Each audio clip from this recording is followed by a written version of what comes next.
A mãe disse que o filho morreu em um acidente, mas 10 anos depois foi horrível quando o menino apareceu. Olá a todos. Aproveitem esses momentos de relaxamento enquanto assistem. Bom dia, Dona Laura. O Sr. Vinícius, o vendedor de frutas da esquina, costumava cumprimentá-la sempre que ela passava. Bom dia, as laranjas estão frescas hoje, ela costumava responder, com os lábios apenas levemente curvados, o olhar que nunca sorria. Sempre frescas para a senhora. Como todos os dias. Dona Laura nunca ficava muito tempo para conversar, mas todos tinham carinho pela sua gentileza. As pessoas sussurravam entre si que ela era uma mãe infeliz. Essa história, ao longo de 10 anos, ainda circulava pelo bairro, dita com uma voz suavizada pela compaixão. Ela perdeu o filho quando o menino tinha só 6 anos, contou Estela, dona da padaria, certa vez a um novo inquilino. Foi um acidente de carro, quando estavam viajando de férias com parentes distantes. Muito triste. A casa de Dona Laura era pequena, mas tão arrumada que beirava a obsessão. Na sala de estar, ao lado da estante de um biombo pintado a óleo, havia um pequeno altar perto da janela. Sobre ele, uma foto em preto e branco de um menino de olhos grandes e redondos, cabelo castanho levemente ondulado. Uma vela pequena estava sempre acesa diante da foto. Quem quer que visitasse a casa de Laura, inclinava a cabeça diante daquele retrato. Diego, ela já havia sussurrado ao levar a vizinha Rosa para dentro. Meu filho. Ele se parece muito com a senhora, Rosa disse com os olhos marejados. Me desculpe se toquei no assunto. Não tem problema, Laura respondeu com um leve sorriso. Já me acostumei. E assim, todos se acostumaram a não falar sobre Diego. Evitavam perguntas delicadas, evitavam reviver o passado daquela mulher solitária. Davam-lhe bolos no Natal, enviavam felicitações nos feriados, e de vez em quando, algumas crianças da vizinhança deixavam dobraduras em forma de pombas brancas coladas na porta. Para Diego, dizia certa vez uma mensagem escrita com a caligrafia infantil. E Laura vivia como se o mundo inteiro tivesse parado no instante exato da tragédia. Acordava cedo, ia à feira às 7 horas da manhã, voltava, limpava, acendia a vela. À tarde, lia ou tricotava. À noite, trancava a porta exatamente às 21 horas e nunca mais saía depois disso. Uma única vez ela chorou diante de outra pessoa, foi quando o padre Antônio a visitou no dia de Todos os Santos. Eu sei, ninguém pode preencher essa perda, ele disse após a celebração. O senhor acredita que uma alma infantil pode perdoar sua mãe? Ela perguntou, os olhos vermelhos. Deus perdoa tudo, se houver sinceridade no coração. Depois disso, ela se calou. Aquela pergunta não era apenas para ele, mas como se fosse para ela mesma e para alguém que desapareceu para sempre da sua vida. Durante uma década inteira, ninguém no bairro suspeitou de nada. Ninguém questionou por que não houve velório, por que nenhum parente por parte de mãe veio prestar condolências, ou por que a morte de Diego só era conhecida por relatos orais e nunca por algum aviso oficial. Ninguém. Porque Laura vivia como um monumento de tristeza, e a tristeza, geralmente, é respeitada mais do que investigada. Já vi ela sozinha na igreja São Sebastião, no meio de um meio-dia escaldante, contou Carmen, uma viúva idosa. Ela ficava ajoelhada no primeiro banco, imóvel. Achei que talvez estivesse conversando com um menino. Laura não tinha parentes próximos. O marido morreu quando Diego tinha apenas 3 anos, era o que diziam. Seus relacionamentos eram apenas cordiais, o doutor Fernando do posto de saúde próximo, as irmãs Estela da padaria, o senhor Vinícius da feira e o padre Antônio. Fora isso, ela não tinha amigos, não recebia ninguém em casa para visitas, e ninguém era convidado a entrar demais nos espaços privados da velha casa. Certa vez, durante uma tempestade, Estela se ofereceu para que Laura ficasse na padaria, pois parecia que sua casa estava com goteiras. Mas Laura recusou de imediato. Obrigada, mas estou bem. Minha casa é suficiente para mim e para o Diego. Estela nunca esqueceu aquela frase. E Diego, mesmo debaixo da chuva e do vento, Laura ainda dizia o nome do menino como se ele ainda estivesse vivo. Foi quando Estela sentiu um calafrio pela primeira vez. No canto da velha cozinha, onde ninguém podia entrar, havia uma portinha que levava ao porão. Laura nunca deixava ninguém descer. Só tem coisas velhas lá, ela disse certa vez a Rosa, quando a vizinha se ofereceu para ajudar na limpeza. A porta estava sempre trancada. E toda noite, a chama da vela na sala ainda ardia. A sombra do menino na foto se refletia no vidro, fitando quem olhasse. Às vezes, alguns vizinhos passavam e viam a vela acesa até tarde, e Laura imóvel diante do altar. Ela ainda está lá, disse um garoto vizinho chamado Mateus. Eu o vi pela janela. Como se estivesse esperando alguém. Não seja curioso, Mateus, a mãe do menino Dona Dolores disse apressadamente. Ela já sofreu demais. Mas Mateus nunca esqueceu aquele olhar, o olhar de alguém que não dorme, alguém que vive num tempo que nunca passa. Em uma carta manuscrita encontrada depois, havia um trecho onde Laura escreveu: há coisas que não podem ser perdoadas.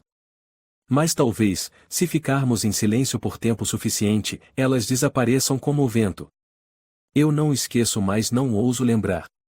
Ninguém jamais leu essas palavras, até que tudo veio à tona. Numa manhã de início de primavera, Dona Laura, como todos os dias, saiu de casa com sua cesta de palha. Passou pelo Sr. Vinícius, sorriu, comprou algumas laranjas. Foi à padaria da Estela, pegou um pão. No posto de saúde, mediu a pressão. E então, voltou para casa e fechou a porta atrás de si. Mas naquele dia, seu olhar era diferente. Algo havia tocado Laura como uma rajada do passado que entrará por uma fresta da memória.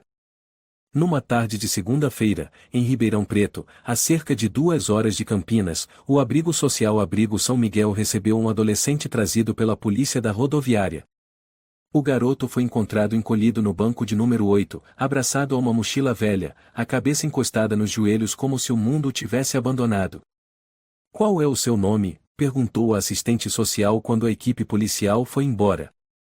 Ele levantou o olhar, um lampejo de desconfiança nos olhos. A voz rouca de tanto tempo em silêncio. Daniel. Daniel Silva. Outra funcionária, a senhora Beatriz, responsável pelos registros de entrada, o levou a uma sala aquecida, deu-lhe água, perguntou se precisava de médico. Daniel apenas balançou a cabeça. Quando lhe entregaram papel e caneta para escrever o nome de algum responsável, ele hesitou por um instante e escreveu, com letras caprichadas mais rígidas. Minha mãe se chama Laura Silva. Mora em Campinas. Beatriz franziu a testa. Campinas. Ele assentiu. Você tem telefone ou endereço? Não lembro, mas na casa dela tem uma foto minha. Sobre a mesa. Beatriz olhou para a colega e cochichou: Silva de Campinas. Esse nome me é familiar. Naquela noite, mesmo após Daniel ser acomodado em um quarto na ala dos adolescentes sem responsáveis, Beatriz não conseguia tirar aquela resposta da cabeça. Abriu o laptop e pesquisou arquivos antigos no sistema de notícias internas do centro. Diego Silva, 6 anos, morto em acidente de carro na Serra da Mantiqueira. Mãe, Laura Silva, nenhuma certidão de óbito pública. A única matéria era um trecho pequeno de uma coluna local de Campinas, publicada 10 anos antes. Sem foto da cena. Sem detalhes. Apenas uma linha quase esquecida. Tem algo errado, murmurou Beatriz. Por que não há certidão de óbito? Nenhum registro? Na manhã seguinte, foi até a sala do Sr. Tiago, chefe do setor administrativo do abrigo. Você pode me ajudar a verificar os registros civis de um nome? Qual nome? Diego Silva, nascido em 2020, falecido em 20xy, em Campinas. Tiago digitou algumas palavras, olhou para a tela. 1 minuto depois, levantou os olhos. Não há certidão de óbito com esse nome. Na verdade, não há nenhum registro de falecimento para Diego Silva nos últimos 10 anos. Então nunca houve acidente. Beatriz recuou, a boca quase se abrindo em choque. Tiago franziu a testa. Se houve, ninguém registrou oficialmente. E se o menino ainda estiver vivo? Então ele é o Daniel. Uma reunião emergencial foi convocada naquela mesma tarde. A coordenadora do abrigo, um policial da área da rodoviária e um advogado da Defensoria Pública foram chamados. Podemos confirmar por exame de DNA, sugeriu o policial. Mas antes, precisamos verificar o cadastro de residência e cruzar com o domicílio de Dona Laura Silva. Beatriz assentiu.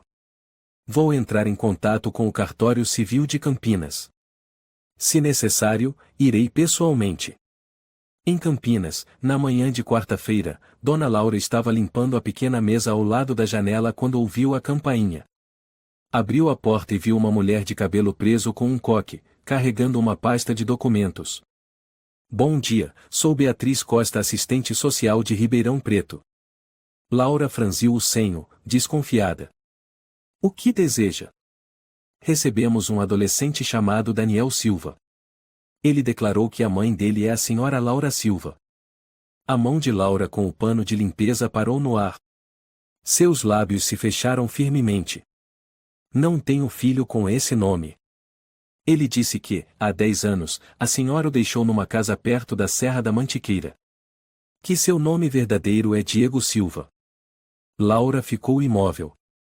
Seus olhos se voltaram para um ponto atrás de Beatriz como se um fantasma tivesse surgido ali.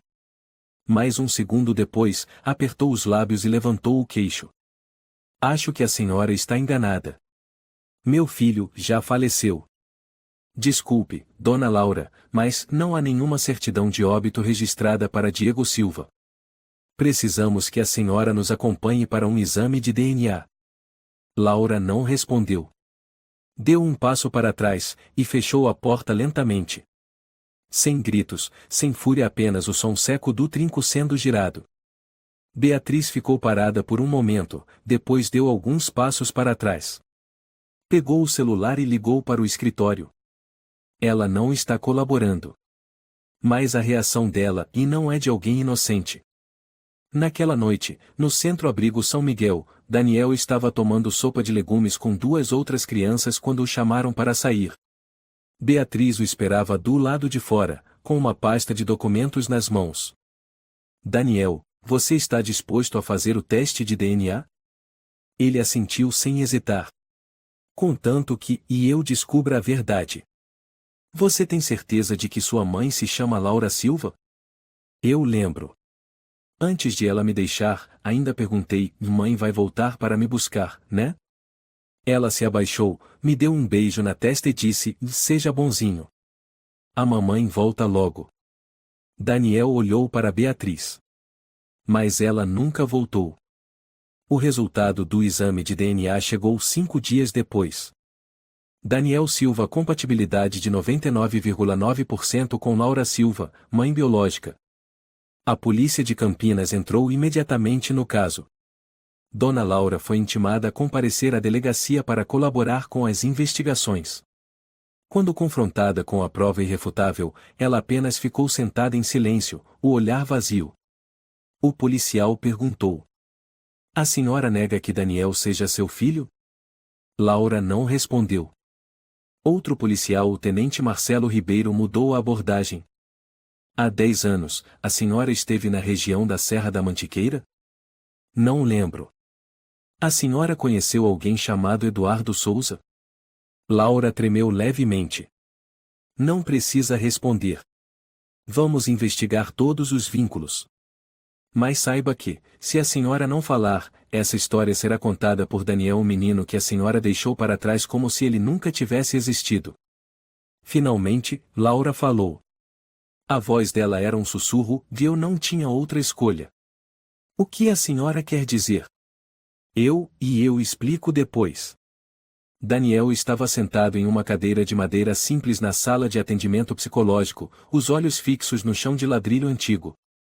À sua frente, estava o Sr. Raimundo Nunes, psicólogo colaborador do Centro-Abrigo São Miguel. O rosto dele era sereno, a voz pausada. Daniel, você pode contar desde o começo? Desde a última vez que esteve com sua mãe. Daniel não respondeu de imediato.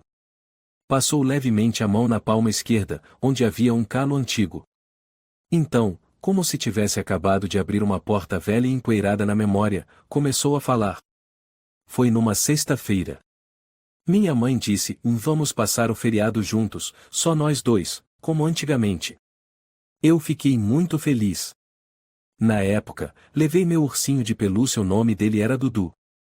Raimundo sorriu para encorajá-lo. Você lembra do nome do ursinho? Sim. Eu o deixei no banco de trás do carro. A mamãe dirigiu por 5 horas até um lugar cheio de pasto, onde havia uma casinha amarela. Lá morava um homem. O nome dele era Eduardo. Você já tinha visto esse homem antes? Daniel balançou a cabeça. Nunca. Mas minha mãe disse que ele era um velho amigo, e que ele ia cuidar de mim por alguns dias porque ela precisava voltar para Campinas para pegar uns documentos. Eu acreditei. Ele engoliu em seco, a voz ficou mais baixa. Esperei minha mãe nos 3 primeiros dias. Eu me sentava na varanda, olhando sempre para a estrada de terra. Mas ela não voltou. No começo, Eduardo, e era bom com você? Raimundo perguntou com suavidade. Daniel assentiu. Ele disse para eu chamá-lo de o tio. Me deu pão com leite condensado. Mas no 4º dia, quando perguntei onde está minha mãe, ele mudou.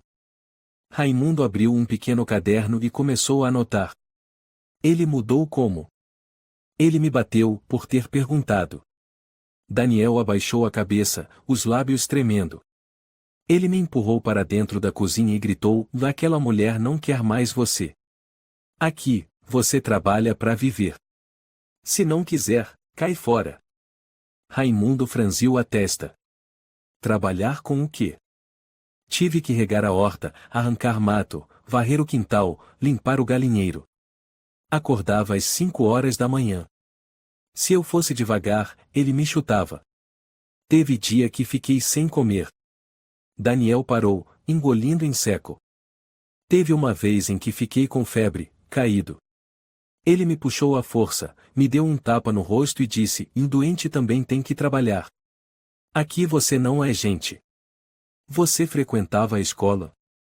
Daniel balançou a cabeça com firmeza. Não. Não tinha livros, nem televisão, nem ninguém que visitasse a casa. Uma vez por mês, só vinha um homem trocar verduras por dinheiro. Eduardo o chamava de Gabriel.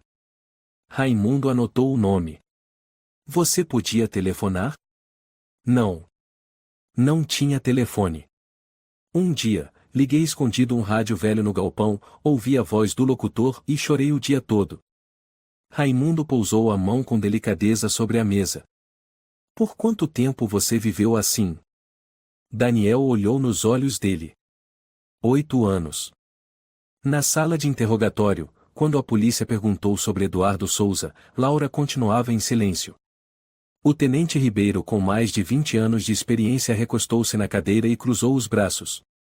Dona Laura, a senhora não pode continuar calada. Já identificamos a casa perto da Serra da Mantiqueira, está em seu nome, comprada há 10 anos. A senhora tem algo a dizer? Laura ergueu a cabeça. Os olhos vermelhos. Não era isso que eu queria. Então por quê? Por que abandonar seu próprio filho? Ela apertou as mãos. Por quê? E se eu não entregasse ele e o Eduardo ia matar nós dois? Então a senhora entregou o Diego para ele?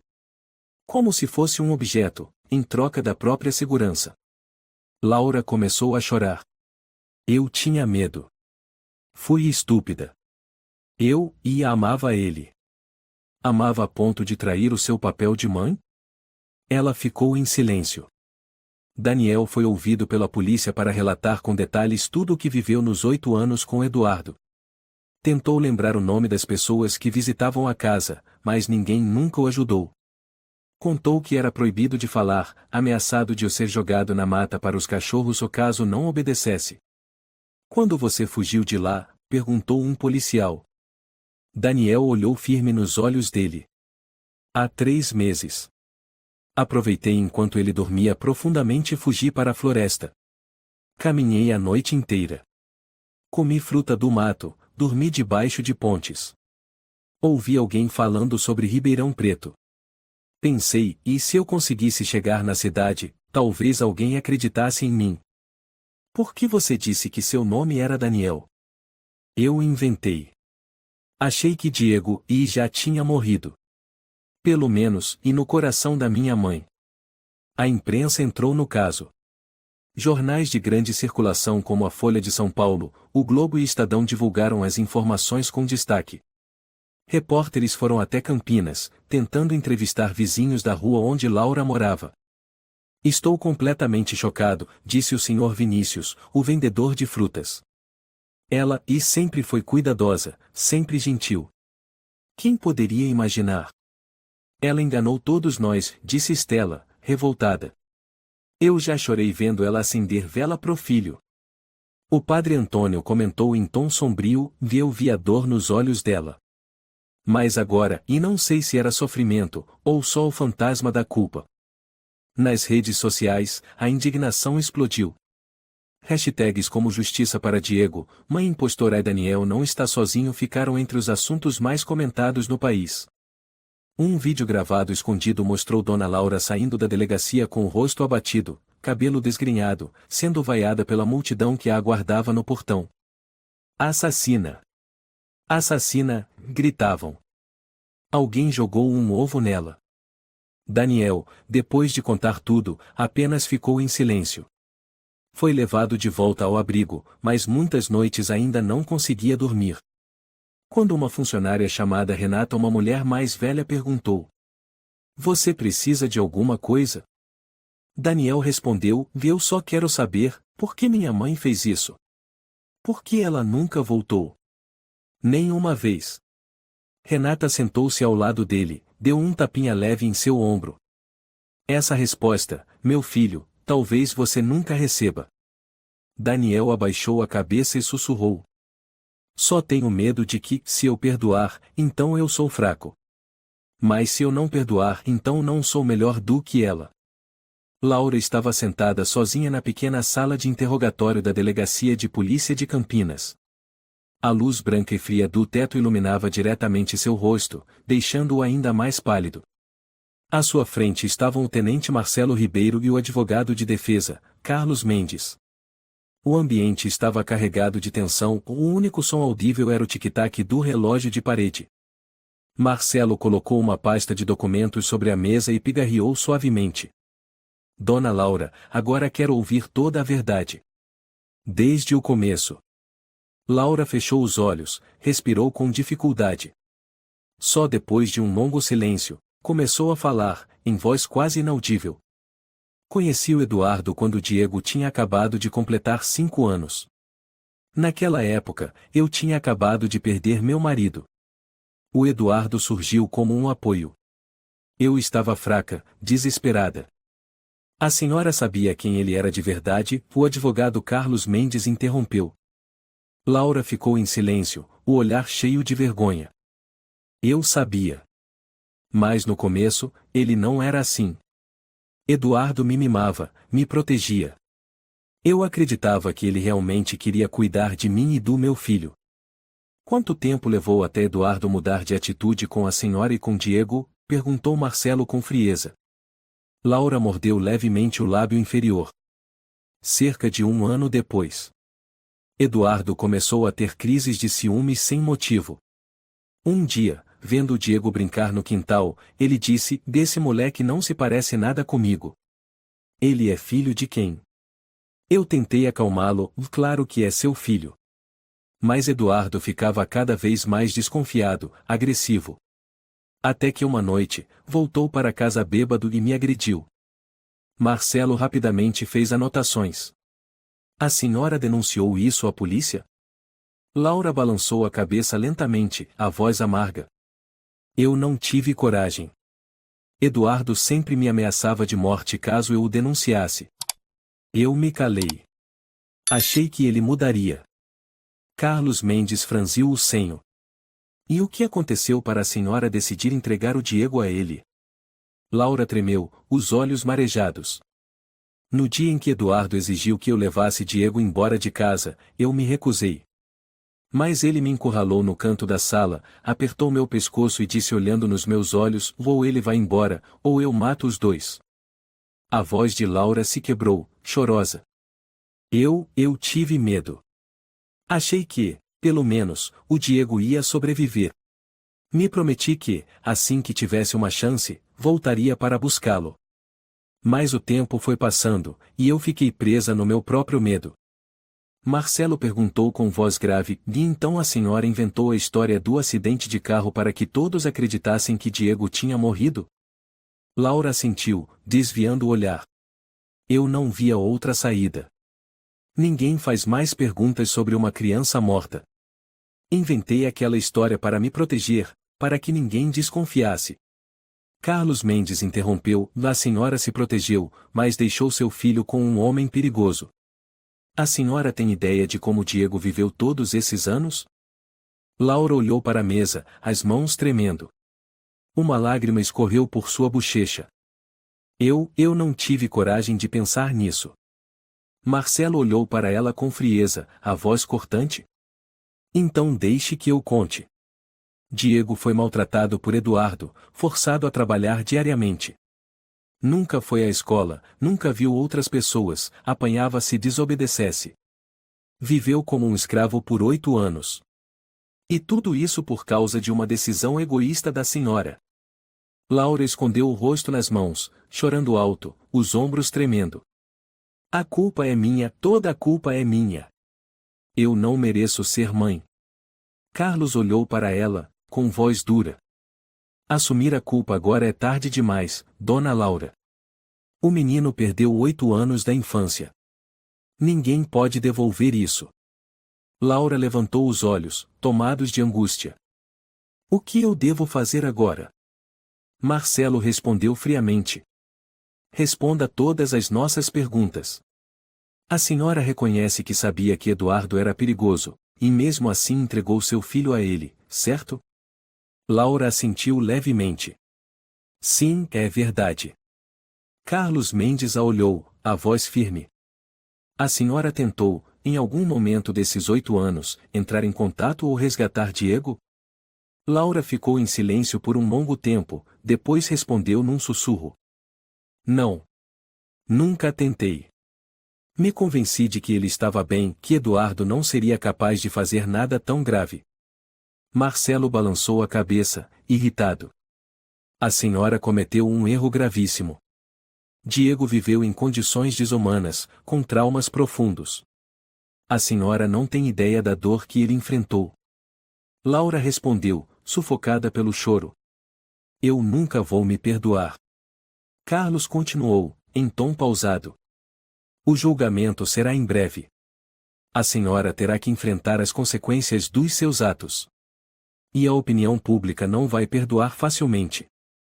Laura permaneceu em silêncio, as lágrimas continuando a cair, sem dizer mais nenhuma palavra. Enquanto isso, em Campinas, os vizinhos comentavam sem parar. Rosa, que antes sentia profunda compaixão por Laura, agora estava furiosa. Eu confiei nela. Eu abracei aquela mulher, chorei com ela lembrando do Diego. Que horror! Vinícius, o vendedor de frutas, balançou a cabeça com tristeza. Fomos enganados por muito tempo. Não consigo acreditar que aquela mulher tão educada foi capaz de tamanha crueldade. Outra senhora mais velha, Dona Helena, que morava perto de Laura, também não escondeu sua raiva. Sempre achei que a Laura fosse uma alma sofrida. Agora, ela não merece nenhum perdão. Aos olhos dos vizinhos, Laura já não era mais uma mulher infeliz, mas o símbolo da traição e do egoísmo. As notícias do caso continuaram a se espalhar, com a mídia aprofundando cada vez mais os detalhes revoltantes sobre a crueldade de Laura. Entrevistas, comentários da televisão e reportagens diárias inflamavam ainda mais a opinião pública. O nome de Laura virou maldição em todo o Brasil. No Centro de Acolhimento Abrigo São Miguel, Daniel acompanhava tudo em silêncio. Sempre que via a imagem da mãe nos jornais, só conseguia murmurar. Eu só queria saber o motivo. Mas agora, qualquer motivo já perdeu o sentido. O caso de Laura Silva tornou-se o centro das atenções em todo o Brasil. De Brasília, São Paulo, Salvador, até as vilas mais remotas da região sul, as pessoas comentavam sobre a história cruel da mulher apelidada de a mãe mais cruel do país. Na sala de imprensa da Delegacia Central de Campinas, o porta-voz da polícia, capitão Rafael Lima, subiu ao púlpito sob o clarão dos flashes dos jornalistas. Senhoras e senhores, concluímos a investigação preliminar, disse Lima com clareza e firmeza. O teste de DNA confirmou que o adolescente Daniel Silva é, de fato, Diego Silva, filho biológico da senhora Laura Silva. Ela confessou que entregou o menino a Eduardo Souza, seu ex-companheiro, após sofrer ameaças e intimidação. Uma repórter do Jornal Nacional, chamada Lúcia Rocha, levantou-se rapidamente e perguntou em voz alta: há alguma prova de que Dona Laura tenha tentado resgatar o filho durante os últimos 10 anos? Lima respondeu com seriedade. De acordo com os depoimentos da própria senhora Laura e de testemunhas envolvidas, não há qualquer evidência de que ela tenha tentado resgatar Diego. Ela optou pelo silêncio e construiu uma narrativa completamente falsa sobre a morte do filho. Outro jornalista do Estadão, chamado André Carvalho, prosseguiu: a polícia já identificou quem é Eduardo Souza. Qual foi o motivo para as ameaças contra Laura? Lima assentiu. Eduardo Souza tem antecedentes por violência doméstica, registrados anteriormente na região da Serra da Mantiqueira.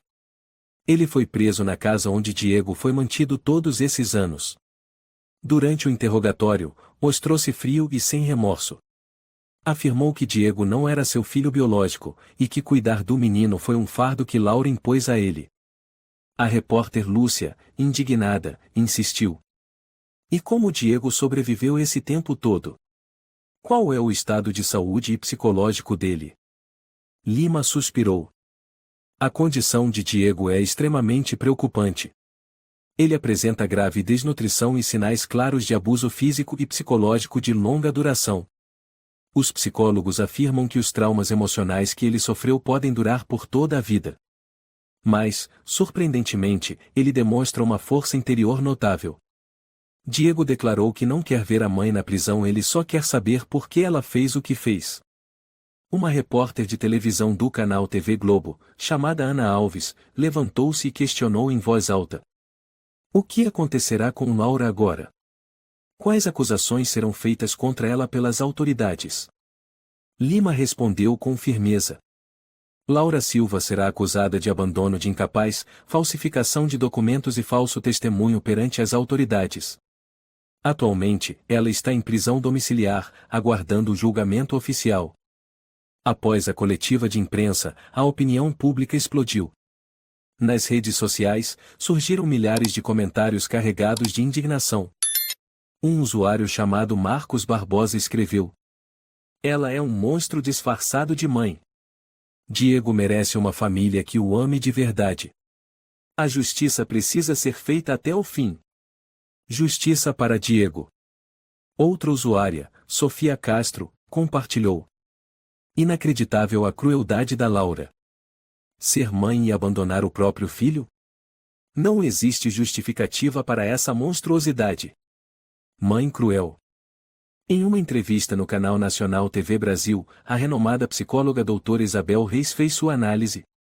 Já presenciei muitos casos de abandono infantil, mas o caso de Laura Silva é especialmente chocante pelo nível de indiferença mantido ao longo de 10 anos. Essa mãe tinha plena consciência das consequências, mas escolheu o silêncio para proteger sua imagem diante da sociedade. Em Campinas, os vizinhos que antes admiravam Laura agora não escondiam a decepção e a revolta. Dona Dolores, mãe do menino Mateus que morava ao lado da casa de Laura, disse aos repórteres: nós confiávamos nela, ajudávamos sempre que podíamos. Agora, só sinto nojo ao lembrar das mentiras que ela espalhou.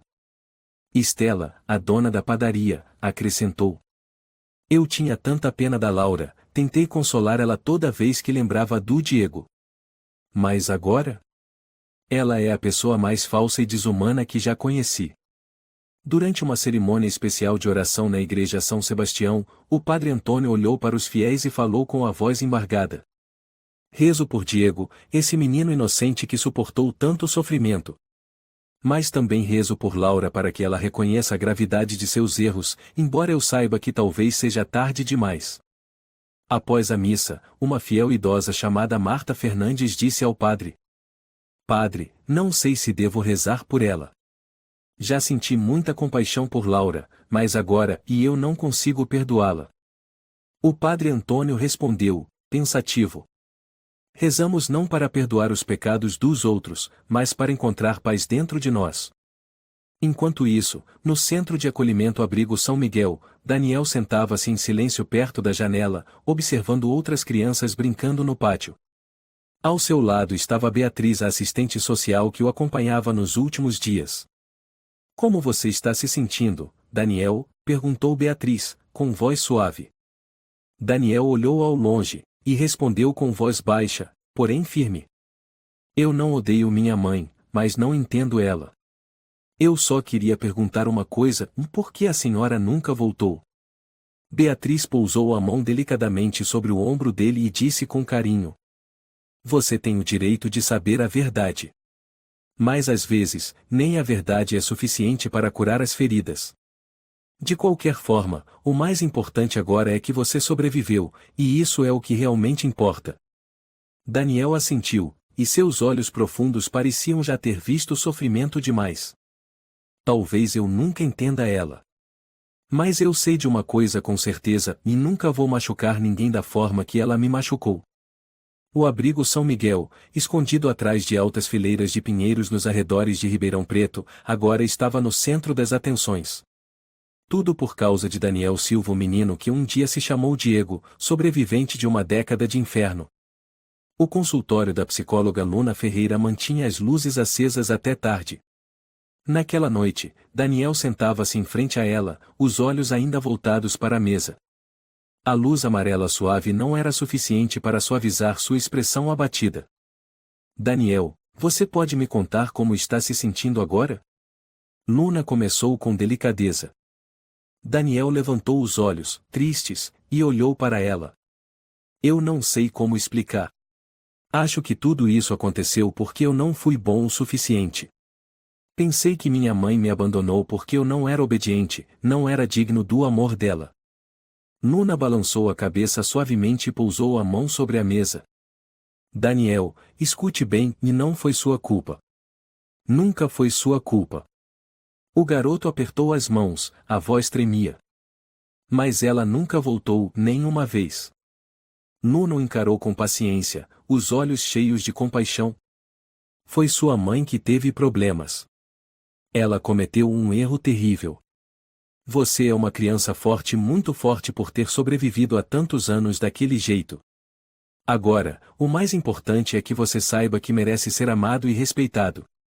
Daniel ficou em silêncio por alguns segundos e depois disse lentamente: Durante anos, eu achei que se trabalhasse muito, se fosse muito bonzinho, o Eduardo passaria a gostar um pouco mais de mim. Mas nunca era suficiente. Por mais que eu me esforçasse, ele sempre me batia, sempre gritava comigo. Luna perguntou com doçura: Você pode me contar mais sobre esse tempo, meu querido? Sobre como eram aqueles dias? Daniel respirou fundo, tomou coragem, e falou com voz baixa, mas clara. Todas as manhãs, eu tinha que acordar antes de o sol nascer. Primeiro, alimentava as galinhas. Depois, regava toda a horta. Uma vez, sem querer, quebrei uma moringa d'água. Eduardo ficou furioso, me arrastou para o quintal e me bateu até eu não conseguir mais ficar de pé. Naquele momento, eu só pensava: tenho que aguentar. Só preciso sobreviver. Um dia, vou encontrar minha mãe de novo. Ele fez uma pausa. As lágrimas começaram a escorrer pelo rosto. Mas esse dia nunca chegou. Eu sempre me perguntava: será que foi porque eu não fui bom o suficiente que ela não voltou? Pensei nisso por muitos anos. Luna olhou com ternura profunda. Agora você sabe que isso não é verdade, não é, Daniel? Daniel assentiu levemente, mas sua voz ainda carregava amargura. Eu sei, mas ainda assim não consigo parar de me culpar. Penso que, se eu tivesse sido mais forte, ele não teria me batido tanto. Nuna balançou a cabeça com firmeza. Ninguém consegue aguentar para sempre uma vida como essa, Daniel. O importante é que agora você está livre, e não precisa passar por isso sozinho. Daniel a olhou, e pela primeira vez, havia um leve brilho de esperança em seu olhar. Mas será que eu realmente mereço ser amado, Dona Nuna? Nuna sorriu com calor, pousando suavemente a mão sobre seu ombro. Você merece ser amado mais do que qualquer pessoa, Daniel. Ninguém tem o direito de te machucar assim. A partir de agora, eu e todos aqui estaremos ao seu lado. Em Campinas, o caso ainda gerava enorme revolta popular. Os noticiários diários traziam novos detalhes chocantes sobre a vida cruel que Diego enfrentou. Em um programa de televisão ao vivo, a jornalista Camila Martins mediava um debate acalorado entre especialistas e o público presente. Um espectador chamado Paulo Martins expressou sua indignação. Não consigo acreditar que a Laura ainda esteja em casa depois do que fez. Isso é um tapa na cara da justiça. Ela deveria estar presa imediatamente. Ao lado de Paulo, uma mulher chamada Mônica também falou com emoção. Não consigo imaginar a dor que o Diego passou. Como mãe, sinto um sofrimento enorme só de pensar que alguém foi capaz de abandonar o próprio filho. Laura precisa ser punida com rigor. Na sala de estar de Stella, ela assistia ao programa com sua irmã Patrícia, ambas com a raiva estampada no rosto. Você acredita nisso, Patrícia? Fomos enganadas por ela todos esses anos, disse Stella, amarga. Patrícia respondeu com profunda decepção. Nenhuma de nós poderia imaginar isso, irmã. Mas agora, o mais importante é o menino Diego. Eu só espero que ele consiga encontrar paz. Nas redes sociais, os comentários contra Laura tornavam-se cada vez mais duros. Um internauta chamado Rafael Riz escreveu: Eu já senti compaixão por Laura, mas agora só vejo um monstro. Ela destruiu a vida de uma criança inocente. Isso é imperdoável. Chega de impunidade. No abrigo São Miguel, após a conversa com Nuna, Daniel voltou para seu quarto. Sentou-se junto à janela, olhando para a escuridão tranquila do lado de fora. A porta se abriu suavemente. Era Renata, a funcionária mais velha que cuidava dele. Você está bem, Daniel? Perguntou Renata com suavidade. Daniel olhou para ela e sorriu levemente. Estou bem. Acabei de conversar com a doutora Luna. Renata sentou-se ao lado dele com delicadeza, a voz cheia de carinho. Eu sei que isso não é nada fácil, mas quero que você se lembre de que nunca mais estará sozinho. Daniel ficou em silêncio por um momento, depois perguntou em voz baixa, hesitante. A senhora acha que, um dia, eu vou conseguir perdoar minha mãe? Renata o encarou com ternura, falando com doçura e sinceridade. Perdoar não significa esquecer tudo ou aceitar o que está errado. Perdoar é não deixar que a dor do passado continue prendendo você, Daniel. Daniel assentiu levemente, murmurando como se falasse consigo mesmo. Eu não sei, mas quero tentar. Renata deu um leve tapinha em seu ombro, o olhar cheio de confiança. E você vai conseguir. Eu acredito na força que existe dentro de você, Daniel. O julgamento de Laura Silva e Eduardo Souza aconteceu em uma manhã de outono, sob uma névoa espessa que cobria toda Campinas. O tribunal estava lotado de jornalistas, antigos vizinhos de Laura, desconhecidos revoltados, todos queriam presenciar a justiça sendo feita. No banco dos réus, Laura permanecia imóvel como uma estátua, o rosto pálido, o olhar perdido. Ao seu lado estava seu advogado de defesa, Sebastião Fernandes, que tentava manter a compostura mesmo sabendo que era um caso praticamente indefensável. Eduardo estava sentado ao lado, com o rosto frio e desafiador. Seu advogado, Ricardo Almeida, murmurava orientações em seu ouvido, mas Eduardo parecia não dar a mínima. O juiz José Antônio Rodrigues bateu o martelo com firmeza, e a sala imediatamente silenciou. O Tribunal de Campinas dá início ao julgamento do processo criminal. A senhora Laura Silva é acusada de abandono de incapaz, falsidade ideológica e comunicação falsa de crime. O senhor Eduardo Souza responde por cárcere privado, maus tratos e exploração infantil. A promotora Maria Lopes levantou-se, encarando diretamente Laura e Eduardo, com voz firme. Excelência, a ré Laura Silva forjou uma tragédia para encobrir um ato desumano. Ela abandonou seu filho biológico, Diego Silva, quando o menino tinha apenas 6 anos, entregando-o ao ex-companheiro Eduardo Souza, um homem violento e perigoso. Maria exibiu um maço de documentos. Aqui estão as provas dos anos de inferno vividos por Diego nas mãos de Eduardo Souza. Desnutrição, agressões físicas e psicológicas constantes durante mais de 8 anos. Murmúrios de indignação tomaram conta da sala. O juiz Rodrigues precisou bater o martelo novamente para restabelecer a ordem. A promotora prosseguiu.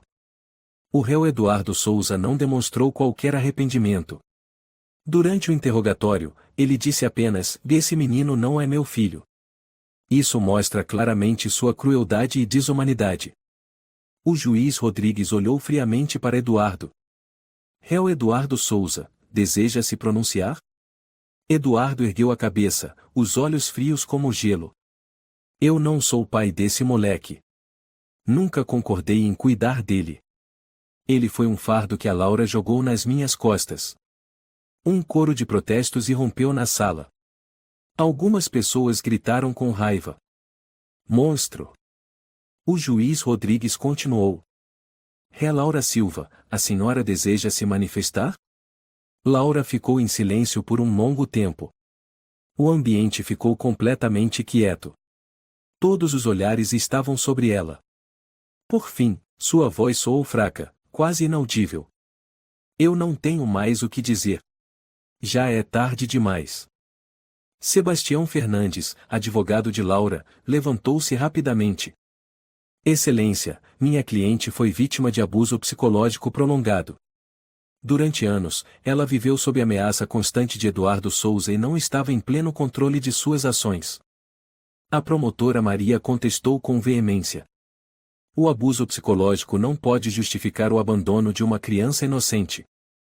Laura Silva escolheu o silêncio durante 10 anos, mesmo sabendo do sofrimento extremo vivido por seu filho. O advogado Fernandes insistiu. Todos aqui se sentem revoltados. Mas não podemos ignorar que Laura também foi vítima de violência por parte de Eduardo. Uma nova testemunha foi chamada ao depoimento, a doutora Luna Ferreira, psicóloga responsável pelo acompanhamento de Daniel. Doutora Luna, qual é a sua avaliação sobre o estado psicológico atual de Daniel? Perguntou a promotora. Luna respondeu com firmeza. Daniel apresenta traumas profundos. Ele sofre de baixa autoestima, sentimentos de culpa e grande desconfiança em relação aos adultos. Ainda assim, demonstra uma força interior impressionante. A promotora prosseguiu. Daniel alguma vez expressou desejo de vingança contra a mãe? Luna balançou a cabeça decididamente. Não. Pelo contrário, ele deixou claro que não deseja que a mãe receba uma punição severa. Tudo o que ele quer é entender por que ela fez o que fez. A sala ficou em silêncio. A resposta de Luna emocionou a todos. Por fim, o juiz Rodrigues sinalizou que era a hora da sentença. Todos prenderam a respiração. O juiz leu solenemente. Após considerar cuidadosamente as provas e os depoimentos, o Tribunal de Campinas decide. O réu Eduardo Souza é condenado por cárcere privado, maus-tratos e exploração infantil. A pena é de 15 anos de reclusão, sem direito a indulto. A ré Laura Silva é condenada por abandono de incapaz, falsidade ideológica e comunicação falsa de crime. Considerando os abusos psicológicos sofridos, a pena será de 6 anos de reclusão em regime aberto, com vigilância rigorosa e tratamento psicológico obrigatório. A sala explodiu em protestos. Muitas pessoas gritaram. Isso é injusto. Ela merecia prisão. Uma senhora, Dona Helena, levantou-se e bradou furiosa. Ela não merece perdão. Diego merecia mais justiça. Laura permaneceu imóvel, o olhar fixo no chão. Não reagiu ao tumulto ao redor. Ao sair do tribunal, o advogado Sebastião Fernandes caminhava ao lado de Laura e disse em voz baixa. Sinto muito, Dona Laura. Fiz o que pude. Laura respondeu, com voz vazia. Eu sei. Mas eu já perdi tudo. No abrigo São Miguel, Daniel assistia à transmissão do julgamento com Renata e Beatriz. Viu sua mãe saindo do tribunal com o rosto desolado, mas não disse uma palavra. Beatriz perguntou suavemente: Você está bem, Daniel? Ele ficou em silêncio por um tempo, depois respondeu com calma, porém firme: Eu vou ficar bem. Já estou acostumado a não ter mãe faz tempo. Renata o abraçou levemente pelos ombros. Você não está sozinho, Daniel. Nunca mais vai precisar passar por isso sozinho. Daniel olhou para ela com olhos puros, mas cheios de uma tristeza profunda. Eu sei. E acredito que um dia não vai doer mais. Um dia, quem sabe? Após o julgamento, Daniel retornou ao abrigo São Miguel. O pequeno quarto onde morava há meses parecia mais acolhedor agora, talvez porque, pela primeira vez na vida, ele sabia que não estava mais abandonado. Mas todas as noites, quando a luz do abajur se apagava, Daniel ainda se via preso nos pesadelos antigos, os gritos de Eduardo, o olhar gelado de sua mãe no tribunal. Em uma tarde de domingo, ouviram-se leves batidas na porta. Pode entrar, respondeu Daniel em voz baixa. A porta se abriu, e uma mulher de aproximadamente 38 anos entrou no quarto, com um sorriso suave e acolhedor. Usava um suéter azul claro, cabelo preso com elegância, segurando um livro nas mãos. Oi, Daniel. Eu sou Alicia Moreira, a nova assistente social responsável pelo seu caso, disse ela com ternura. Daniel levantou o olhar, com uma expressão desconfiada. E a tia Renata? Ela se mudou para Salvador para cuidar da mãe idosa. Agora sou eu quem vai cuidar de você, respondeu Alicia Moreira com doçura, sentando-se na cadeira ao lado da escrivaninha. Sei que você estava acostumado com a tia Renata, e entendo que mudanças não são fáceis. Mas estarei sempre aqui, para tudo o que você precisar. Daniel ainda não estava acostumado com tanta gentileza sincera. Ele olhou para ela por um longo tempo antes de perguntar: A senhora leu o meu dossiê? Alicia Moreira assentiu com a cabeça, a voz firme. Li com muito cuidado. E quero que você saiba de uma coisa, Daniel. A partir de hoje, você não vai mais precisar enfrentar nada sozinho. Eu estarei sempre ao seu lado. Um sentimento estranho, mas muito agradável, invadiu o coração de Daniel. O menino começou a relaxar aos poucos. Que livro é esse que a senhora está segurando? Daniel perguntou, curioso. Alicia Moreira colocou o livro sobre a mesa, sorrindo suavemente. Este foi o primeiro livro que li quando fui adotada, aos 7 anos, O Pequeno Príncipe. Ele me ajudou a entender que, às vezes, as coisas mais valiosas são aquelas que não podemos ver com os olhos. Daniel pegou o livro em silêncio, folheando cada página lentamente. Ele olhou para Alicia, com um olhar menos desconfiado. A senhora também foi abandonada? Alicia assentiu levemente, os olhos tristes, mas firmes. Minha mãe me deixou em um convento quando eu tinha 4 anos. Durante muitos anos, eu me culpava, assim como você faz agora. Achava que tinha sido abandonada porque não era boa o suficiente. Daniel observou Alicia Moreira atentamente, e sua voz saiu baixa, mas carregada de emoção. E a senhora já conseguiu perdoar sua mãe? Alicia olhou fundo nos olhos de Daniel e respondeu com toda a sinceridade. Sim. Mas não porque ela merecesse ser perdoada, e sim porque eu merecia viver sem carregar essa dor para sempre. Essas palavras foram como um raio de luz que penetrou o coração já tão machucado de Daniel. Ele murmurou. Eu também queria isso. Mas ainda não sei como. Alicia o confortou com delicadeza. Não tem problema, Daniel. Essa é uma longa jornada, mas você nunca mais vai precisar fazê-la sozinho. Nos dias que se seguiram, Alicia Moreira passou a visitar Daniel todas as tardes. Ela o ensinava a escrever, a ler, a fazer contas básicas, e até coisas simples como fazer compras, cozinhar e pesquisar na internet. Sempre que Daniel errava alguma coisa, Alicia Moreira apenas o encorajava com doçura. Não tem problema, Daniel. Vamos tentar de novo.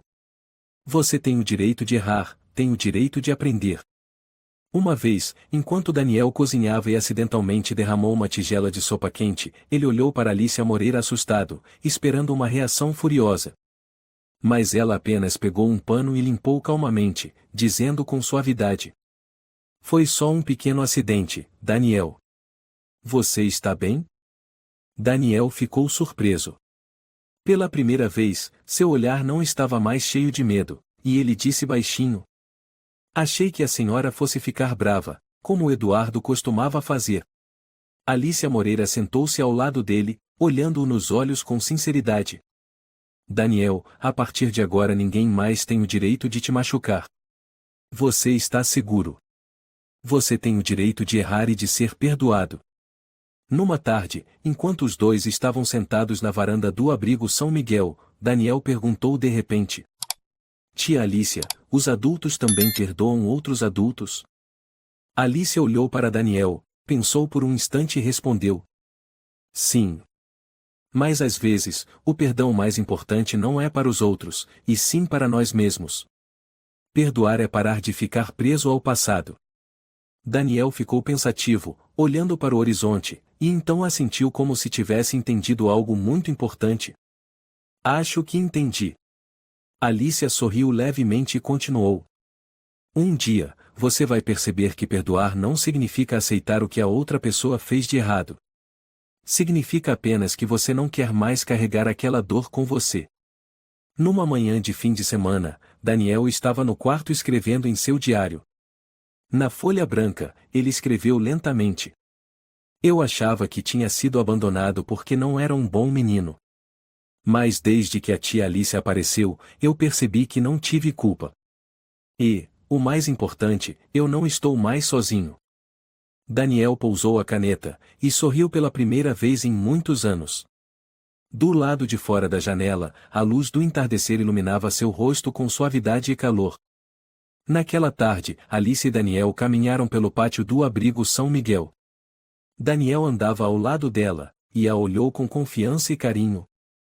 "Tia Alicia, eu posso te chamar de Tia Alicia?" Alicia se virou para ele, surpresa e comovida. Ela sorriu com o sorriso mais feliz desde que conhecera Daniel. "Claro que pode, Daniel. E eu sempre estarei aqui, sendo a sua tia Alicia." Daniel sorriu, seus olhos brilhando com uma nova esperança. "Obrigado, tia Alicia. Obrigado por não ter me abandonado."